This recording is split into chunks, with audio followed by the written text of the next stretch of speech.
Assalamualaikum warahmatullahi wabarakatuh. Perkenalkan, nama saya Sophia, mahasiswa YII Bengkulu, Prodi IPA. Pada kesempatan kali ini, kita akan bahas tentang klasifikasi makhluk hidup yang terdiri dari pengertian, tujuan, takson, tahapan, dan sistem klasifikasi. Pengertian klasifikasi makhluk hidup adalah cara pengelompokan dan pemberian nama makhluk hidup berdasarkan persamaan dan perbedaan ciri-cirinya. Ilmu tentang pengelompokan makhluk hidup berdasarkan ciri-cirinya disebut taksonomi. Tujuan taksonomi adalah mendeskripsikan ciri-ciri makhluk hidup untuk membedakan tiap-tiap jenis agar mudah dikenali, mengelompokkan makhluk hidup berdasarkan persamaan ciri-ciri, mengetahui hubungan kekerabatan dan mempelajari evolusi makhluk hidup atas kekerabatannya. Manfaat klasifikasi yang pertama, untuk mempermudah dalam mempelajari organisme yang beraneka ragam dan untuk melihat hubungan kekerabatan antara makhluk hidup yang satu dengan yang lain. Selanjutnya, tahapan klasifikasi makhluk hidup. Yang pertama adalah melakukan pengamatan sifat, yang kedua melakukan pengelompokan berdasarkan ciri, yang terakhir pemberian nama makhluk hidup. Selanjutnya adalah proses klasifikasi. Pengelompokan makhluk hidup berdasarkan persamaan dan perbedaan cirinya. Yang pertama, klasifikasi sistem alami, yaitu cara pengelompokan berdasarkan ciri morfologi, anatomi, dan fisiologi. Kedua, klasifikasi sistem filogeni, yaitu jika pengelompokan tersebut juga memperhatikan sejarah evolusi suatu makhluk hidup. Yang terakhir, klasifikasi sistem buatan, yaitu pengelompokan berdasarkan persamaan ciri morfologi yang mudah dilihat.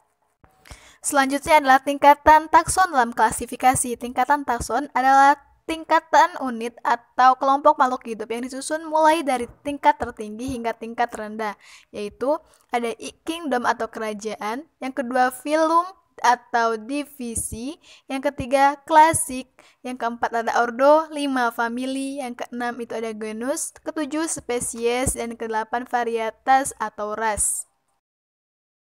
Penentuan klasifikasi menggunakan takson dimulai dari paling rendah hingga tertinggi, maka semakin tinggi tingkatannya, maka jumlah organisme semakin banyak. Sedangkan semakin rendah tingkatannya, maka jumlah organisme semakin sedikit. Pembahasan kita selanjutnya ialah perkembangan klasifikasi filogenetik.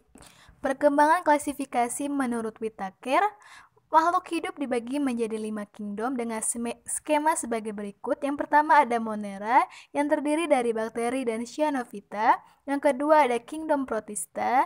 Yang ketiga ada kingdom Fungi. Yang keempat ada kingdom Plantae yang terdiri dari tumbuhan berpembuluh dan tidak berpembuluh. Dan yang terakhir ada kingdom Animalia yang terdiri dari vertebrata dan avertebrata. Baiklah, kita akan membahas satu persatu. Yang pertama dari kingdom Monera. Kingdom Monera yaitu selnya tidak memiliki membran inti sehingga disebut organisme prokariotik. Contohnya yaitu bakteri dan ganggang hijau. Yang kedua ada kingdom Protista. Kingdom Protista memiliki selaput inti sehingga disebut eukariota, yaitu inti selnya terlindungi oleh selaput inti. Kebanyakan bersifat heterotop. Kingdom Protista berkembang biak dengan cara kawin dan tak kawin. Dengan cara kawin melalui konjugasi, sedang secara tak kawin dengan membelah diri. Protista umumnya memiliki sifat antara hewan dan tumbuhan. Kelompok ini terdiri dari protista menyerupai hewan atau protozoa, protista menyerupai tumbuhan atau ganggang, dan protista menyerupai jamur. Pembahasan ketiga yaitu kingdom Fungi. Ciri-ciri yang pertama bersel satu atau uniseluler atau bersel banyak multiseluler. Yang kedua selnya berinti atau disebut dengan sel eukariotik. Yang ketiga tidak memiliki klorofil. Yang keempat berkembang biak dengan cara spora. Dan yang terakhir dapat hidup sebagai pengurai atau saprofit yang menguntungkan seperti Penicillium notatum dan Rhizopus oryza atau parasit yang merugikan. Yang keempat itu ada kingdom Plantae atau tumbuhan. Tumbuhan memiliki sel eukariotik. Tubuhnya terdiri dari banyak sel yang telah berdiferensiasi membentuk jaringan. tumbuhan memiliki kloroplas sehingga bisa membuat makanannya sendiri. Kelompok ini terdiri dari paku-pakuan, bryophyta atau lumut, dan yang terakhir spermatophyta atau tumbuhan berbiji, yang terdiri dari gymnospermae dan angiospermae. Sering terjadinya kekeliruan membedakan gymnospermae dan angiospermae.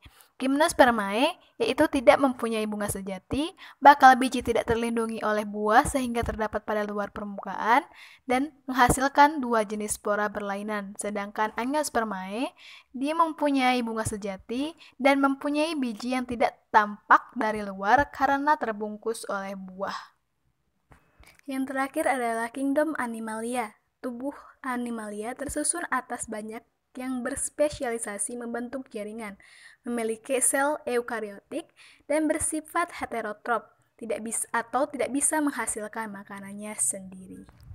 Kingdom Animalia atau hewan dibagi menjadi dua bagian atau dua golongan, yaitu Avertebrata yang terdiri dari Protozoa, Porifera, Coelenterata, Vermes, Mollusca, Echinodermata, dan Arthropoda. Sedangkan yang kedua ada Vertebrata dibagi menjadi 5 kelas, yaitu Fishes, Amfibi, Reptil, Aves, dan Mamalia.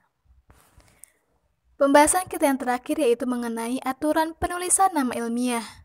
Yang pertama, nama genus dimulai dengan huruf besar. Yang kedua, nama petunjuk spesies dimulai dengan huruf kecil. Yang ketiga, kedua nama di atas digaris bawahi jika ditulis dengan tangan atau ditulis miring jika diketik menggunakan komputer. Itulah tadi pembahasan kita pada kesempatan kali ini. Semangat, tetap optimis, semoga bermanfaat. Terima kasih. Wassalamualaikum warahmatullahi wabarakatuh.